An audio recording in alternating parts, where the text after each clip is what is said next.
If you ever had any questions about what it would take to elevate your streamer skills, today's episode is just for you. That's because we have one of the great streamer anglers who guides in one of the greatest, most remarkable rivers in the country. And today you're going to get some of his best tips and find out about a new podcast that was created just for you. This is the Wet Fly Swing podcast, where I show you the best places to travel to for fly fishing, how to find the best resources and tools to prepare for that big trip, and what you can do to give back to the fish species we all love. Hey, how's it going? I'm Dave, host of the Wet Fly Swing podcast. I've been fly fishing since I was a little kid, grew up around a little fly shop, and have created one of the largest fly fishing podcasts in this country.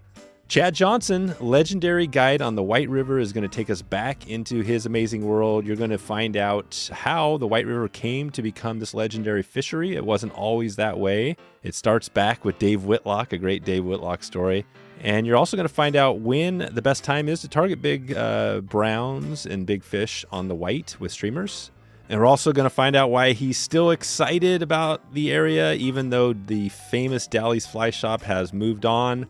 And I don't want to forget that big secret. It's going to be unveiled today. You don't want to miss this one. It's about a podcast. It's about CJ's. This one's going to be good. All right, let's get into it. Here we go. Chad Johnson from CJ's White River Outfitter.com. How you doing, Chad?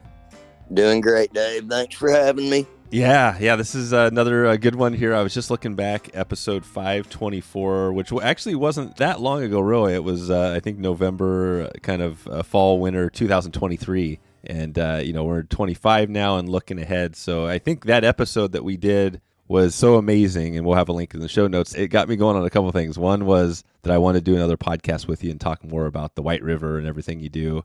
But also we have a big announcement that we're going to talk about today, which is something that we're going to really be taking, I think, this podcast to the next level, talking about, fly fishing for, not only streamers, but just for big fish and kind of what you do. So, but first off, thanks for joining here. What's been going on the last kind of year and a half for you? I know you've had some big things. There's been some big changes and all that, but what's been going on the fishing end and everything else? Yeah, there's been a lot of changes this year. We have, I guess the number one big change here that I should kind of clarify with some people that know us and have visited us here in the Ozarks, that Dalley's Fly Shop that we have worked out of for the last 20 years is no longer. The fly shop has closed down as of a couple of weeks ago. Me and Dalley are still in the area doing our thing. We're running our outfitter services.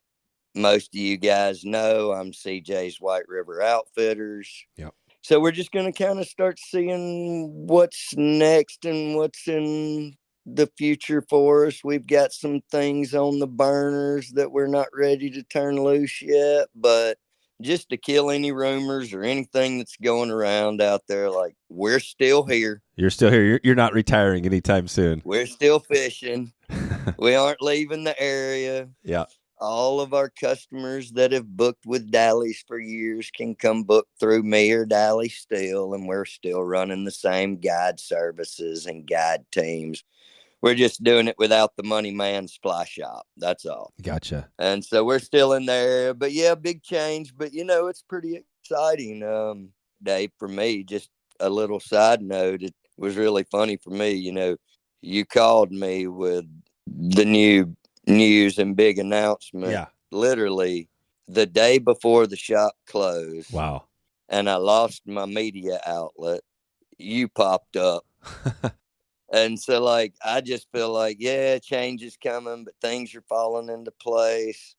You never know where life takes you. Right. Dalley's was good for us for a season, and we appreciate everybody that let us do what we love to do for the last 20 years. Obviously, a little cliche, but we couldn't have done it without them. Our customers are what allow us to do the jobs that we get to do. So anyway, I know that's kind of a bummer thing or whatever, but I just right off the bat just kind of wanted to get that out of the way. It's kind of the buzz out there surrounding us right now. And so I just a little clarification. We're here. Everything's good. The White River's flowing. There's still brown trout that live in it, Yeah. There's still fish to be had. It's just that, and change is part of, I'm glad you started off with that first off, because that's a big a big change. But like I said, I think the cool thing is that, yeah, we've got this new potential, thing we're doing. Well, we are doing this thing. And basically, just to shed light on this, just so people don't have to hold to the very end, what we're doing is a series. We're going to be doing a series of podcast episodes where you're going to be hosting. And I'm excited about it because we've been doing this around the country. And the ones we've done so far have been really a big hit because I think it's focusing more regionally. So we've been in, now we've got Stillwater, we've got like West Coast stuff, we've got Great Lakes. And the one place was the Southeast. I always think about it. The Southeast is a place that we've done a lot of episodes there, but I don't have as much of a connection. And when we did that episode, after we got done, I just had this, right away, I was like, man, that was amazing. That was one of the best episodes I've ever done. So I felt like it was kind of meant to be. It sounds like maybe we'll see how the episode goes. Was that kind of how it's feeling for you? Good to like test the waters? Well, and you gotta, me, like, it's I'm looking at this media outlet type, scenario in my business, and it's always been through Dally's, and Dally's such a great media guy. And me, I'm no tech guy. Yep. Don't pretend to be. And so I was sitting there looking at where my media outlet was going to go. And the reality is the one thing I do not struggle with, Dave, is talking. And so you're good at it. It was such a perfect matchup with just where my capabilities or where I shine goes potentially, or just such a perfect fit and timing for me, and just such good response as well, Dave. Like, I can't tell you how many people after that last podcast we goes, oh man, you really hooked up with the right guys. The guys from Wet Fly are killing it. Yeah. And just like ever since I've been on it, I'm hearing just more and more and more about you guys every time That's I great. mention that name, right? So like, it just feels very comfortable. It feels like things are going to fit in. I've kind of picked a name I felt like would kind of be true to myself, and we'll see. We're going to go with CJ's Real Southern Podcast. Yeah, that's perfect. And that's kind of what I'm going to do. I hope I don't get too redneck for everybody.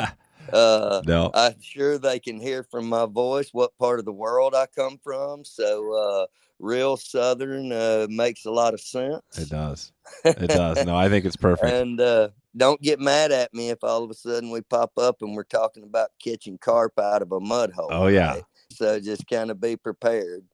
That's what we're looking forward to. I think that's what's cool about this is that I always find that it's the best podcasts really are just, I think a conversation. You're just sitting there talking about fishing, and so you're not going to be necessarily the streamer guy all the time. You're going to cover everything, and I love the CJ's, Real Southern Podcast is perfect. So that's great. I think we gave a big shout out there to that. So we're going to be working on that. And as this, I think the first episode you're going to do won't be too far in the future, that first one. And then you're probably going to do, I think, one a month, something like that. We'll kind of be flexible, but and you're going to have a mix of probably some guests and maybe even some solo episodes. But again, we want to give a big shout out. I wanted to go back really quick to the Fly Shop and talk about just the main thing is like on the history. I want to know, how did that shop become such a big name? Because I feel like I've heard that name out there a lot. Maybe that goes back to the White River itself. Like, how did the White River become such a destination? You've kind of been there to see this whole thing. Okay. So 19 years ago, I come up with some friends of mine, a cousin of mine, and fished and ended up, I won't go into, we told the story last time, but I ended up getting a job at the Fly Shop. Most everybody, when we got here, there were way more bait fishermen. Oh, there were. And guides than there were fly guides and fishermen, like 75, 80% bait fishermen. And this Fly Shop was started at a resort over here called Rim Shoals. And then they moved to town to a bigger place. And I come in contact with them, got up here, got started. And gentleman, Alex Lafquez, which I'll have on one of my episodes, come down and started doing some streamer fishing. Me and him got together on it. He taught me a little streamer fishing. I taught him the river.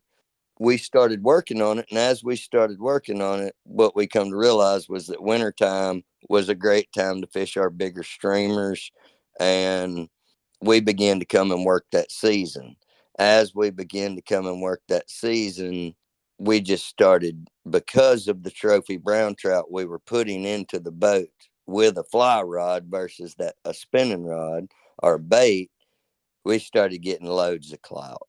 And then here I'll drop back to the shop with Dally. At the point in time when we started catching those trophies, 24 to 30 inches on flies, Dally come to us and said, if you and Alex will give me content, Yep. continue to give me this content, I'll make you famous. I remember him saying That's that. awesome. And I was like, yeah, all right, whatever, Dally. We'll keep giving you pictures. And holy cow, like, he did. little did we know what Dally could do with that. Right. To be honest, the snowball started rolling. We started getting more clout. We started getting more guides moving to the area from out of town. Even the bait fishermen, they never went, they took off from October to March. And now every one of them start working January. Well, all of that came place was because they seen us out there catching those fish during the winter. Yeah. It's kind of a love-hate thing because we brought a lot of pressure to the river when we brought a lot of clout to the river. Right. So where our fly fishing world boomed here and there was room for more guides and fly shops and all the things we love, also brought a little more crowded river. But that's kind of when that river and us as a fly shop started gaining this notoriety. And because us guides were out of Dally's, Dally actually wasn't guiding at the time. At the time, Dally was 100% managing the shop and doing a phenomenal job.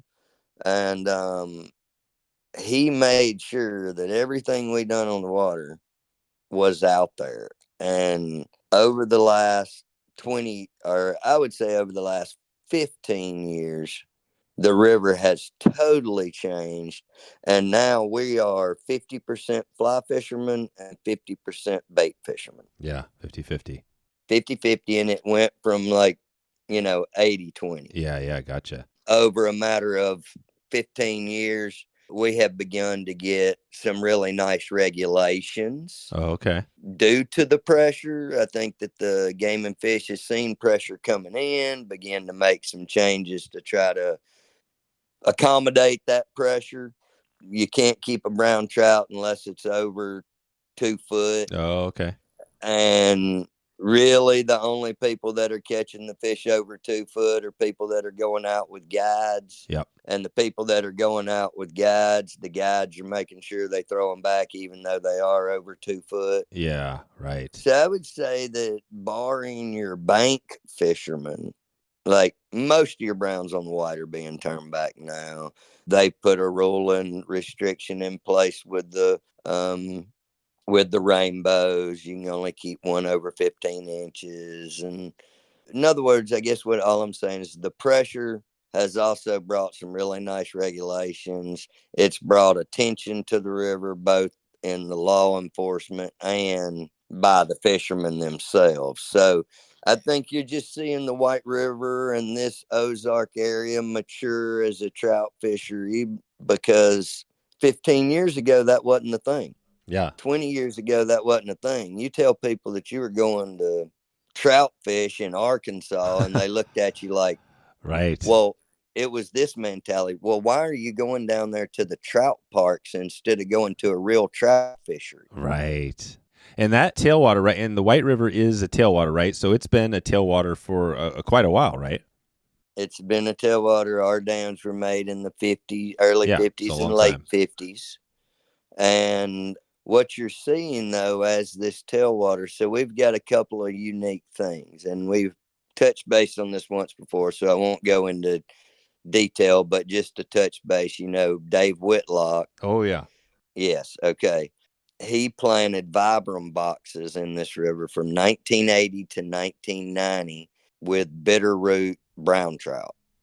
And so we have a naturally self-sustaining population of brown trout.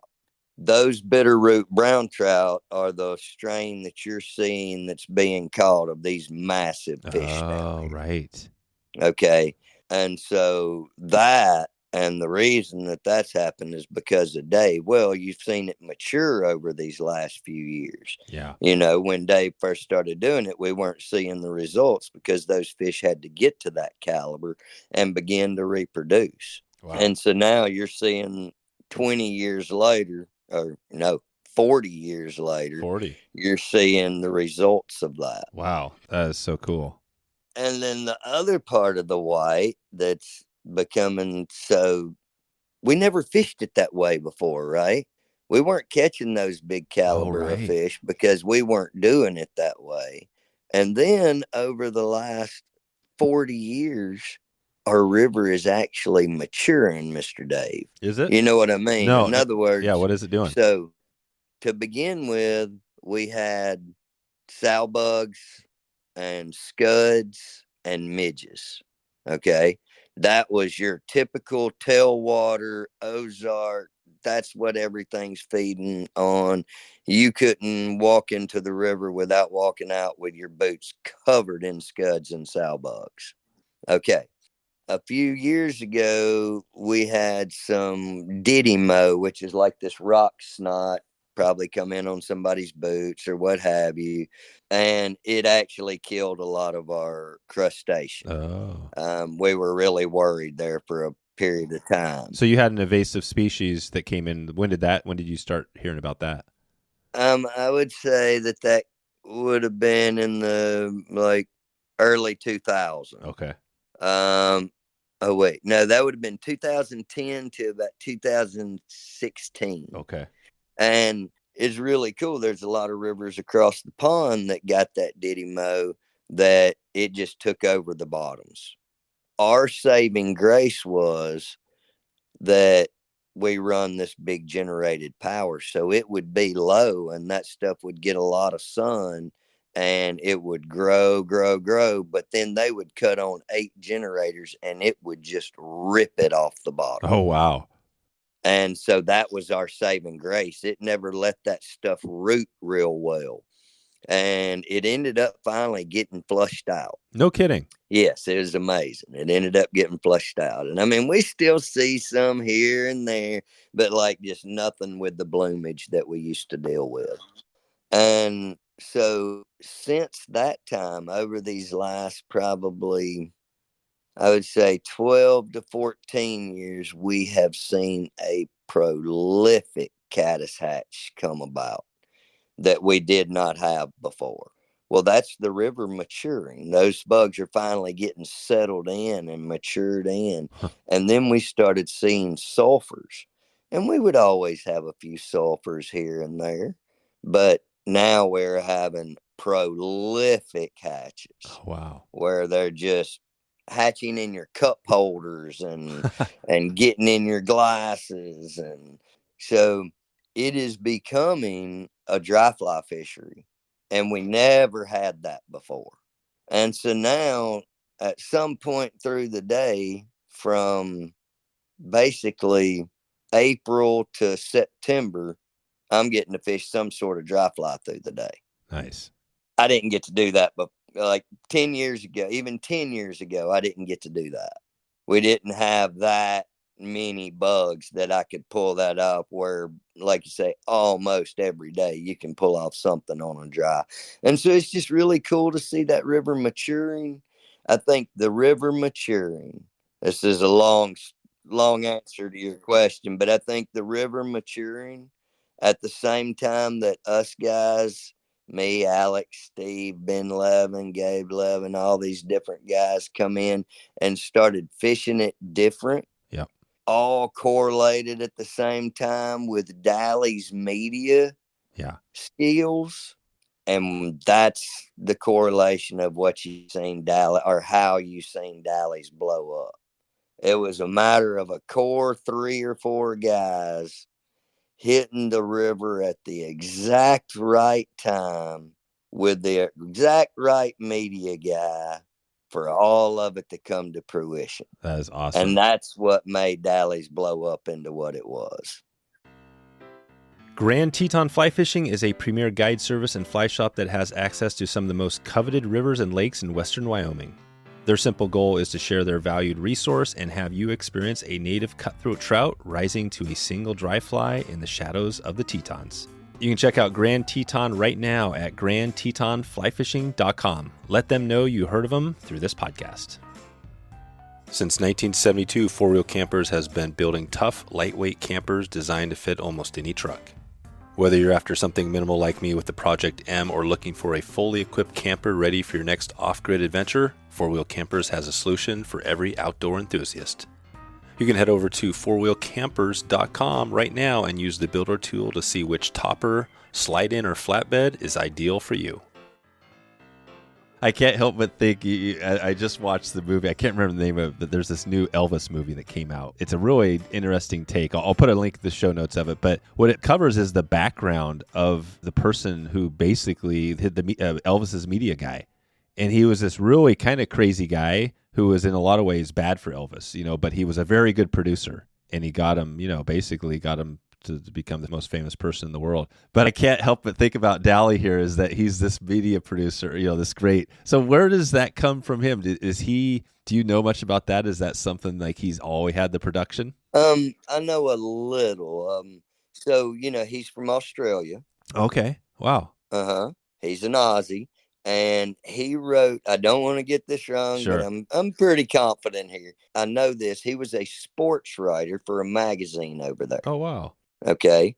And he somehow got a gig over here. He's also a photographer. He got a gig over here to come take pictures and write for this magazine. Sure. And met his wife and ended up moving over and working at a shop up in Missouri for a while, where his wife was from, and then got hired by Mountain River Fly Shop, where I was already working, to come and be our media guy.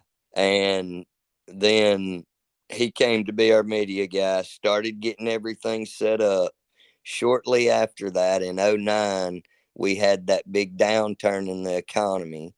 The owner lost the shop, so on. Dally ends up getting a money man and buying the shop. There you go. And then it just the rest is all history. Blew up. And that's the point it really started taking off. Right. And I'm sure you're going to have over time, this is what's great about this podcast that you're going to be doing, is I'm sure, Steve, you might be on the show and you can talk more about the history. Because I really love the history. I think that for me, being an outsider, and the cool thing about this is that I'm not going to be an outsider anymore. Not only will we be working together, but I'm going to be hitting the White River with you. And maybe let me just shed light on what we have going here with this trip, because I think it's pretty amazing. We're heading out to the White River, and I've been thinking about this for a long time, but the cool thing is it's a Project Healing Waters event. So we're actually going to be raising money for Project Healing Waters through this. So by having you on board and your team and stuff like that, it's going to basically, again, promoting what we have going, which is helping, wounded veterans, recover and stuff like that. So I'm excited about that. And you said you would be willing to help with this. So let's start there with the trip. So those people, there are going to be a couple people that are going to win a trip here. And then we're going to be fishing. I think I can't remember how many people, how many boats, but we're going to have some people on the water. You'll be guiding. Let's talk about the timing. We're thinking early September, maybe for those people who might be there. What's that look like? How is that different from, say, right now in the fishing? Yes. So the white is so seasonal. I try to tell people to make sure they book for what they want to come and do, So like right now is like the Super Bowl. We're out throwing giant flies for very few fish. Yeah. Hunting for trophies. That's going to go on through the beginning of March. And right now, just for people listening, it is kind of Super Bowl time, right? We're kind of coming to the end of January, early February. Oh yeah, we're in streamer season, late January, all through February, the 1st of March. This is when, you better enjoy just fishing, because we do just a little catching. Yeah. But when we catch them, they're going to be nice. Like, this is just the Super Bowl, right? This is where you go fishing all the time. in hopes to catch a big one. Yeah. This is your opportunity to come for 3 days and really have the opportunity of putting that fish of your lifetime in the boat, but you're not going to come catch a bunch of fish. That's what I sell this time of year. I don't want people thinking they're coming to catch a bunch of fish. We're not going to have some blowout day where we catch 5 over 2 foot or some crazy, like, that's not the way it works. What you might think on social media, right? That happens, right? Yeah, well, that's because all we ever show is our pictures of big fish. We don't show you the 3 days before it where we didn't catch anything, you know. And so I very much that time of year, I've had people go, Chad, are you trying to talk me out of coming? No, I just really want people to know what they're coming for. Yeah. That it is the Super Bowl and it is a grind, but it is also your best shot and the best place you can go to try to put that fish of a lifetime in the boat. A big one. Why is, we talked about this probably on the last episode, but why is this time of year the best time to get one of those giants versus, say, later in the year? Right. Well, it's really funny. A lot of people think that the huge brown trout season for streamers would be fall because most areas of the country have a great fall bite where those fish will go on a pre-spawn bite before it gets cold and before they spawn. We don't really have that major temperature change here that pushes those fish into a pre-spawn bite. They pretty much get to feed year round here. And so the best time for us to try to catch those fish is post spawn when they come off. They have been protecting beds. They haven't eaten them good in a while. They're super aggressive to other fish because they've been running all these other fish off of their beds, protecting their eggs. And so they're just super aggressive that time of year. And they put on the feed sacks before they go sit back down in their holes. So we just have a little different bite regarding that spawn bite. So we just wait until they get done with their spawn and then we catch them before they go back to their holes versus most people catch them on the early transition when they're going from their holes to their spawning grounds. So we're just in a little bit of a opposite play because of our temperatures. But then we will quickly, after the streamer season's over, come April, May, caddis dries, end of May, June, early July, sulfur dries, mixed with nymph fishing in on the mornings and things like that. And then when you guys are coming, it's kind of y'all will be here through the hopper season. So most of the time, hopper season would be like June, July, August, and September. Mm-hmm. And normally for hoppers, just like you guys, I would want to bring you in early September. I'm not really going to bring in any hopper guys any later than September, but we have chosen to put that in that time because one, we are doing a fundraiser. It's this time of year is a little more fishing friendly. There'll be more numbers caught. We'll have a big mixed bag of rainbows, cutthroats, brown trout. You'll kind of be targeting everything versus just going and targeting a big brown trout for the day. You will have those opportunities on all your low light situations where in the morning and in the evening we'll probably be focusing on hoppers for your dry fly fishing. And then through the day when the sun's high and those fish don't want to come up to my hoppers, that'll look like it could be drifting girdle bugs on. If the brown trout bite is strong, it could be drifting girdle bugs on the bank. And just because they won't come up to a hopper don't mean they won't eat a girdle bug. Yep. Fish tight to the bank just like you would fish a hopper. Or it may be, depending on the water flows, it may be jumping out on the current seams with a couple of beadhead nymphs, a Daly's tailwater jig down to a midge.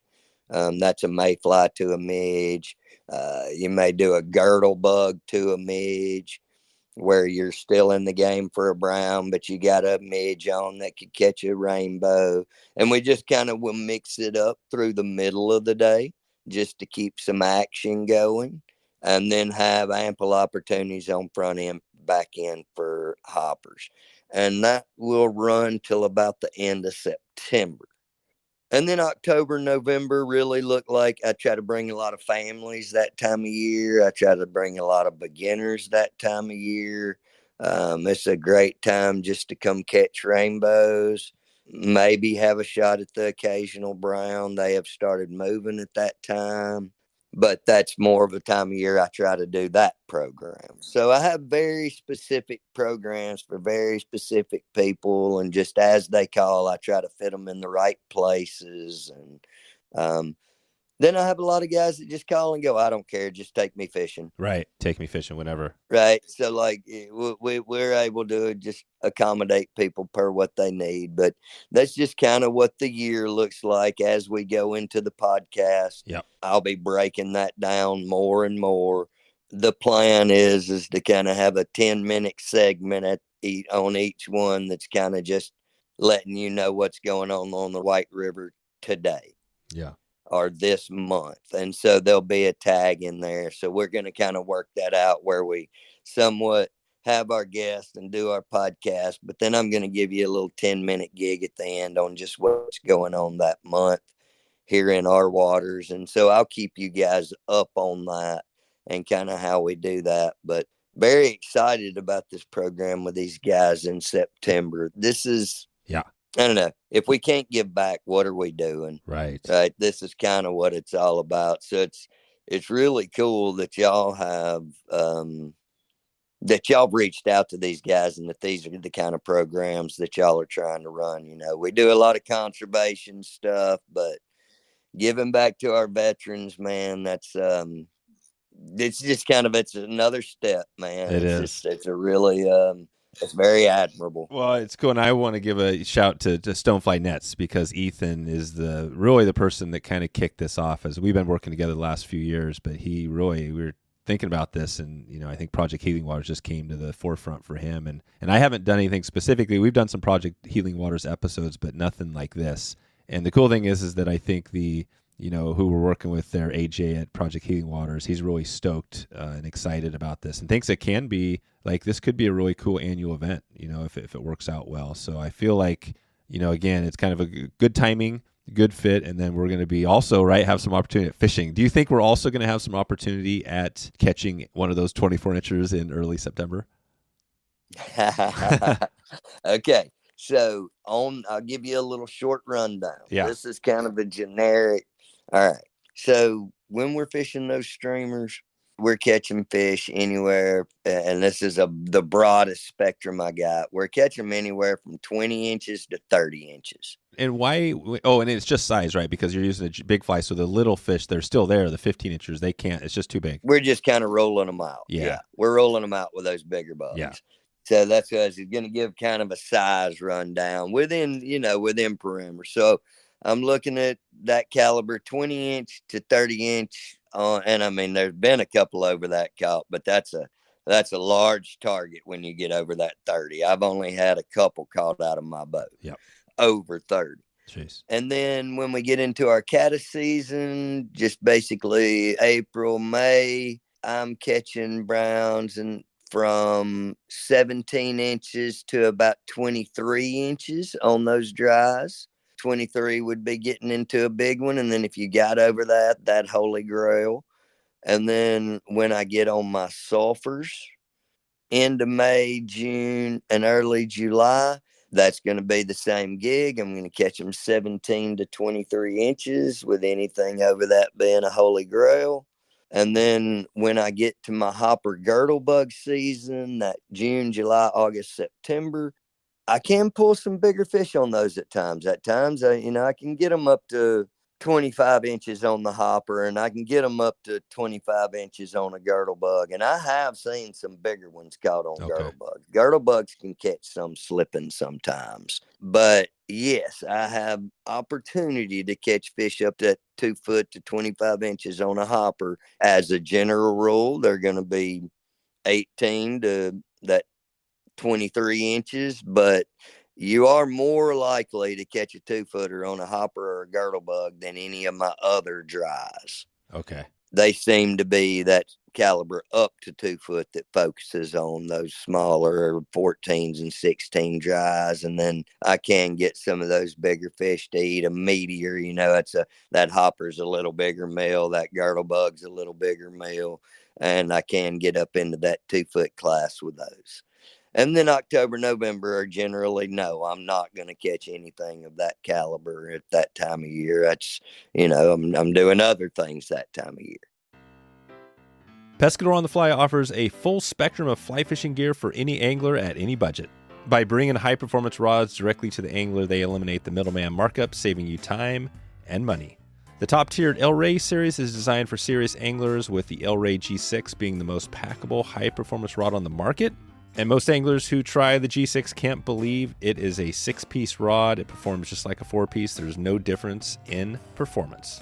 Whether you're fishing local streams or embarking on your next adventure across the world, the G6 delivers precision and power wherever you go.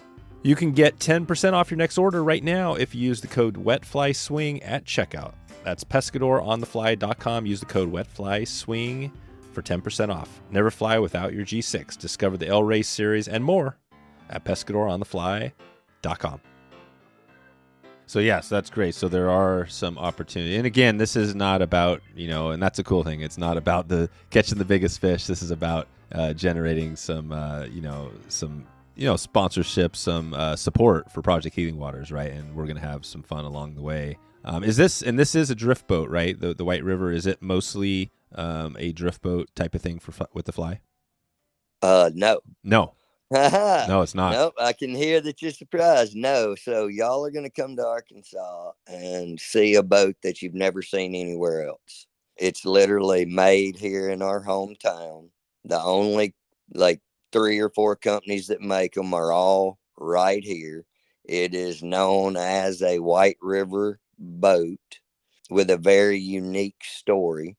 So we have a fiberglass John boat that is 4 foot wide bottom, that's 20 foot 6 inches long, with oars on them and a jet motor. Gosh. Yeah, I know. It sounds so crazy. It's almost like a big canoe. Yeah, like a river sled. It's the principle of it is like in super high water, your boat's still big enough that it's stable, because we'll get these big flows of like 26,000 CFS, right? Wow. So you need a boat that's big enough that's stable in high water.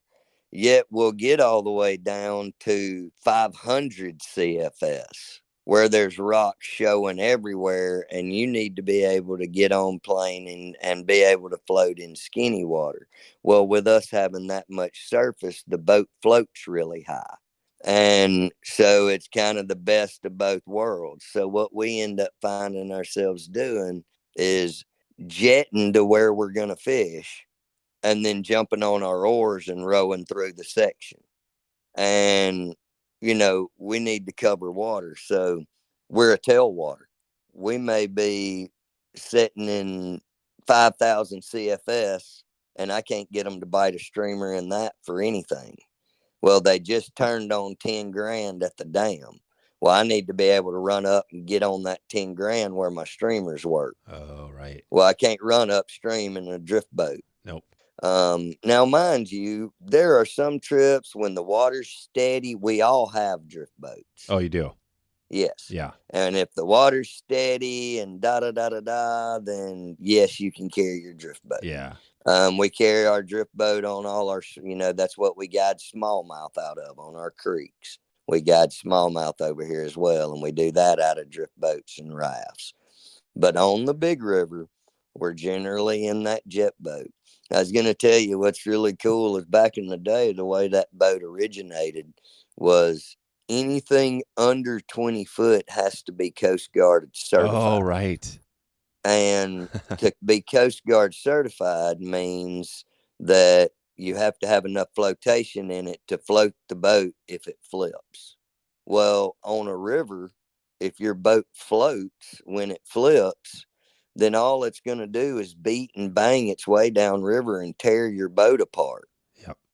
We would rather it go to the bottom and sink and sit there, and when the water goes back low, we'll go get our boats. Oh, wow. So we want them to sink and stick to the bottom. So we went 20 foot 6 inches to beat that Coast Guard rule. That's sweet. So we actually designed our boats where they would sink instead of float. Wow. And then when one sinks, we take a leaf blower with a big long hose on it and run the hose underneath the boat and start blowing air under it till the boat lifts up to the top. Then we flip them over and then pump the water out of them. No way. Oh, yeah, dude. It's crazy to watch. A leaf blower underwater. I've never flipped one, but I've had to get them out before. No kidding. Yeah. But it works, man. And that way, that's like, a drift boat flips. You see it going down river, nose up, anchor down, and it just beats and bangs its way down river till it tears to pieces. Oh yeah, well, and we've seen, on the river that I'm at, on the, our home water, the Deschutes River has, lots of white water, and I've seen lots of boats, aluminum boats, wooden boats, like just tin can. Once they flip and they lose the structural integrity, they're just like squash. Yes. But it's amazing to hear these boats, which are basically fiberglass, don't, like you said, they just sink and then they hold their structure. Yeah, and just suck to the bottom of the river and stay there until I can go back and get them. Wow, and then the motor, you probably flush it out, and is it a pump? Yeah, lots of them. Depends on how long you had to sit and wait to get it out, but most of the time they can go in and flush them. Wow. And get them back going. How long have these boats been out there, and do you know who actually invented? Was there like one person that invented this? So a guy by the name of Al Reinhardt started the first company making them, but I don't want to get this wrong, but I really think that one of the first original molds of that boat, a gentleman that worked at Champion Boats came up with it. And then somehow down the road, a gentleman by the name of Al Reinhardt bought the mold from him and began making them. And then it changed hands, and that guy made it bigger. And it changed hands again, and that guy made it bigger. And then it changed hands one more time, and that guy has made it even bigger yet. Gotcha. What would you search on Google to look at the boat? What would be the name to see a picture? The name of the company or just Supreme. The name of or like a boat like you would have out there. What would be a name we could? Right. Well, you'd have to look up this company name because they're the ones that built it. Okay. Remember, I was saying it's only built here in the Ozarks. In other words, I can't just tell you like type, right? The type is it's a white river boat. Yeah, just white river boat. And so so what you would actually look up, and if you start typing in river skiff and all that, all kinds of other things pop up. So just look up the name of the boat. They're great guys. It's the name of the company is called Supreme and Shawnee. Supreme and what? Shawnee. Okay. And that's the boat company name. And if you look that up, you'll see the kind of boats we run. Oh yeah, Shawnee. Yeah, SHAWNEE. Yeah. Oh wow. Okay, now I'm seeing it. So, and do you guys have? I'm seeing one now here. It's popping up.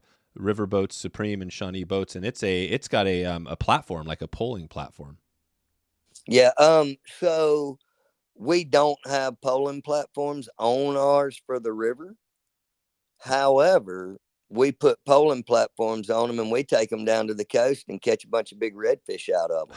There you go. As long as, now I can't go out to the islands like the Barrier Islands and all, but we go fish that Louisiana flat marsh and all. I've been fishing them out of that boat for 20 years. It's so cool. I see it now. It's exactly what it is. I'm looking at this Shawnee boat. I mean, it is like you said, it's like a john boat mixed with a jet sled, mixed with, kind of a drift boat, a skiff. A drift boat. It's even got a backdrop anchor on it. See that anchor off the front deck? Yeah. Oh, it's got an anchor on the front. Right. So it's considered, if you get the anchor and you get the oars, that's just the drift boat package. That's the drift boat package. Right.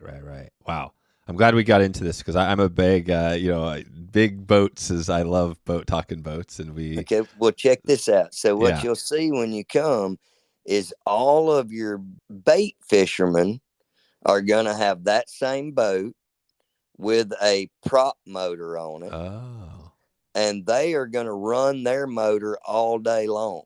Huh.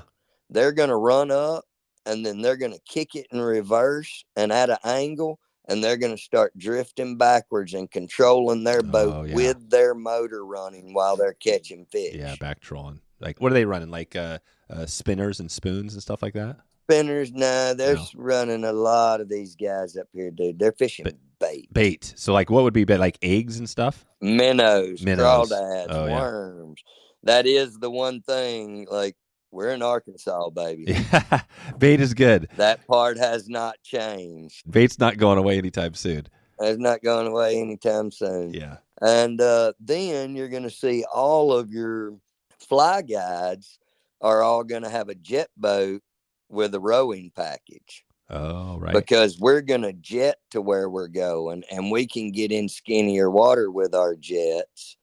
And we're going to go run to those skinny places and then row our guys back through them. So that's why we go with jets, so we can get to all that skinny shoal water and still row our guys through it. So there's really two different setups for the same river, but we're both using the same boat, just set up two different ways. Yeah. Wow. Very unique to our river. It is. No, this is really cool. And I could see why, obviously it wouldn't work everywhere because it's the narrowness, right? There's probably some disadvantages of having such a narrow boat, which is what you lose room inside. What would be another disadvantage of having the narrow 4 foot wide? Well, but you got to figure it's a 4 foot wide bottom, not beam. Oh, right. Just the bottom. So it's wider. The bottom's 4 foot. And then we actually make one that's a foot bigger if you want the bigger boat.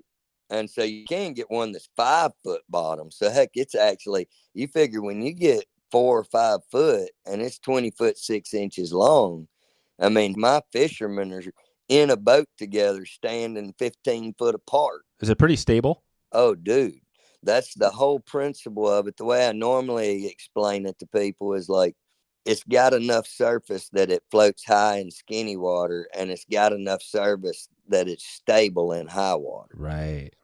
Dude, I mean, guys are walking around my boat and it's barely tipping. I wonder why people, maybe they are, maybe it's, but why, I'm sure these could probably be used in other areas around the country, right? I mean, like a stillwater boat. So in 2009, the boy that bought that company came to me and made me an offer I couldn't refuse. And I left the fly shop and went to work for him for a year. Huh. Wow. As his salesman. No kidding. And I was taking that boat all over the place. And I would pull into places out in Tennessee and Georgia and all over these places. And I'd pull up with that boat and they'd go, why in the world would I want a 20-foot fiberglass John boat?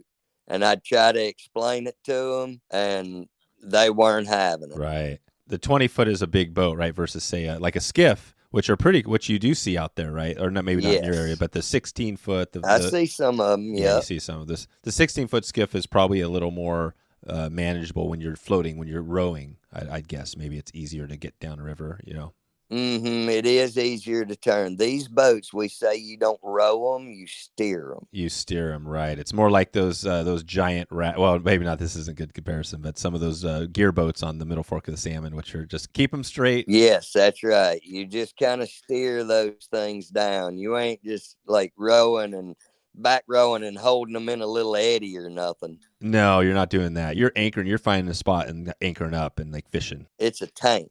Yeah, it's a tank. That's really somewhat cool. Yeah, that's pretty awesome that you had a sales gig there for a little bit. Oh, dude, I'll tell one quick little gig.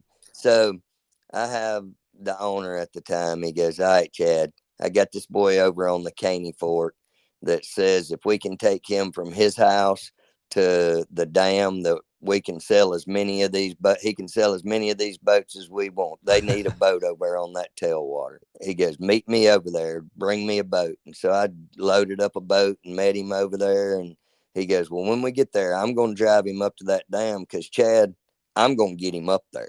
I don't care if I tear up the boat. I'm going to get him up there. And I was like, all right, I'll bring you a boat. Yeah. So we get over there, and he had never seen that Caney Fork before. And he looked at it and he went, Chad, you weigh a little less than I do. You might ought to run him. You better take it. She started realizing that this was fixing to be a chore. Well, if I'm being honest here, dude, I just went to work for that company, and I had been rowing a drift boat. Oh, it was new to you too. I didn't know how to run that jet boat like that. I mean, I had run it a bunch, but not like that. Not through like technical water. Yes. And so he looked at me and he goes, Chad, I don't care if you tear it up, but you better not let off that gas till you get your nose to the dam. And I was like, all right, dude. And I took off in this thing, Oh, man. David, and Really? I was puckered the whole way. I'm running through all this stuff. I'm running through 5 inches of water. Oh, wow. And are there obstacles? Are there rocks and shallow bars and stuff? Oh, dude, there's rocks, there's gravel bars, Oh, wow, yeah. there's logs. God. And dude, if I let off, You're I'm done. just stuck because I mean, we're in nothing water. And Right. so, I burn about a mile up this river and Jeez. I idle down in this pool and I go, hey, man, so where's this skinny water that you brought us up here to test? No way. Like this and was he nothing. Literally turned around to me. I'd never met him before in my life. And he turned around to me and he goes, you little SOB, you know we just went through a bunch of that water. And I was like, now, are you telling me that you brought me all the way from Arkansas just to see if my boat would go through that? Well, that ain't even a test for this boat. Yeah. And this boy goes, of course, at this time, I'm trying to sell them, right? Right. And he goes, well, I tell you what, Chad, over here by this island, there's a place even the canoes have to drag through. And I was like, now that sounds like a test. And at this point, I'm going, oh, God, Oh, you're in Chad, why trouble. didn't you keep your mouth shut? Right. You had him. Why'd you say a word? Yep. And I take off over this place and I try to get up it and I bottom out. I don't make it. It's on gravel and I bottom out. Yeah. And I start backing up and I realize it's 2 inches deeper to the right, little bitty channel. And I back up about 50 yards and he thought I was turning around and I take back off again. And he goes, what are you doing? What are you doing? And I seen his butt clench into that seat and I whipped up around that island where those canoes come through. And I got to the other side and smiled real big and idled down. And he goes, okay, take me back to the house. We don't have to go the rest of the way to the dam. If it'll make that, wow, it'll make any of it. No kidding. And I don't want to ride with you no more. So you made it. I made it, and he bought 5 of them. And I went home and told my boss, I was like, dude, at some point, me and you got to go on a ride. You have no idea what your boat will do. No kidding. So that was like one of my first experiences, like running that kind of crazy water in the jet boat or whatever. But as soon as we got them over there and those guys realized what they could do with them, they bought a ton of them. They did. But it was just a matter of guys like really realizing what those boats could do. Right. Like putting them to the test, right? That's what you did. Yeah, not telling them, showing them. And then them. we actually started making some money. But they're really nice boats. They're just really different. Yeah. Well, this is good, Chad. Well, I think, like all these, and I think this is the way I hope the podcast series that you're doing will go, is that you start talking and then, you get on one topic and I love it. You just go deep in it. And I think that this is what I enjoy. So before we get out of here, let's just do a couple little wrap ups here on everything. So, like we said, it's kind of January, February now, so it's streamer season. We're going to be looking at hitting kind of that early September. Anything else you want to give a shout out to, what's kind of new for you coming up here? Anything with fishing you want before we get out of here in a little bit? Yeah, well, one, super stoked about the new podcast. Yeah. I think it's going to be a lot of fun. Can't wait to chat with you guys and bring you guys some information. Hopefully everybody enjoys it. Another thing is I just want everybody out there right now. Everybody's a little confused about what's going on with the shop and all. Just know, just call my service. All you've got to do is call CJ's White River Outfitter. Right. So nothing's changed with you. I mean, the shop is closed. My website's up and going. The shop has no affiliation with my business. My business is still running like it always has. I have no ties in that manner with the shop. And so if you were used to booking with the shop and now you're wondering where to go, just give me a ring. We're running the same services. And then I would also like to throw one little plug out. My buddy Morgan Gus at Diamond State Fly Shop is a new fly shop that's opened up down the road. He was actually one of our managers at one point, and when he seen the shop starting to go, he went and opened a new one. We're going to be happy to send our guys over there, leaders, tippets, rods, reels, everything you would need. He'd be able to accommodate you. So we're going to be using him as a resource, guys. So we still have a fly shop for you guys to pick your things up at. So yeah, things are going to look just a little different, but guys, we still have everything going that we did before. You'll just be calling a different phone number. That's so good. And I'm glad you said that because I was kind of thinking about that, the Fly Shop Friday, our little segment of what other fly shops are in the area. So you answered that one. So that's good. And then like we said, the cool thing is that, typically we would be signing off and we would be hearing from you for maybe, a while, years. But now we're actually going to have some episodes with you coming up. Maybe give a heads up on that. What do you feel like your early episodes are going to look like on this as far as who might be on the show? Can you give us some little, without giving away too many secrets? Yeah. So I am going to. So I know for me, a lot of guys want to hear about the streamers. Yeah, we do. Everything I've got going on there, and we will, guys. We're going to be talking streamers. But what we are going to do is we're going to be talking about targeting trophy fish more than we are just streamers. There's many ways that we catch those trophy fish, and there's so many customers and people out there that want trophy fish that may not enjoy throwing streamers, and they are not limited to streamers. Aren't the only way that we catch these nice fish. And so we're going to be talking a lot about that. We're going to have on some musky guests. We're going to have on some smallmouth guests. We're going to have on some streamer guests. We're going to kind of touch base on trophy hunting as a whole. We're going to do a monthly episode. There will be a 10-minute, I don't want to call it a fishing report Yeah. because Right. may or Something may else. not tell you what rock to stand on, but Sure. I'm just going to kind of give a 10-minute, maybe even opener on just what's going on in the area, in the Ozark area, what's hot, whatever, maybe what fisheries to hit that month. Just going to give a quick 10-minute. If you're in the Ozarks this month, this is what you ought to try. We're going to do that.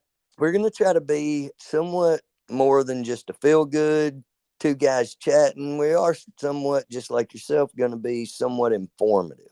We're going to be working with some conservation guys, some different things, but we're going to try to be informative and bring you guys some things you can actually use on the water, and or know what waters you need to travel to and what guide services you can use there. And then we'll bring in that pro to talk to you about that. So we're going to do some guests.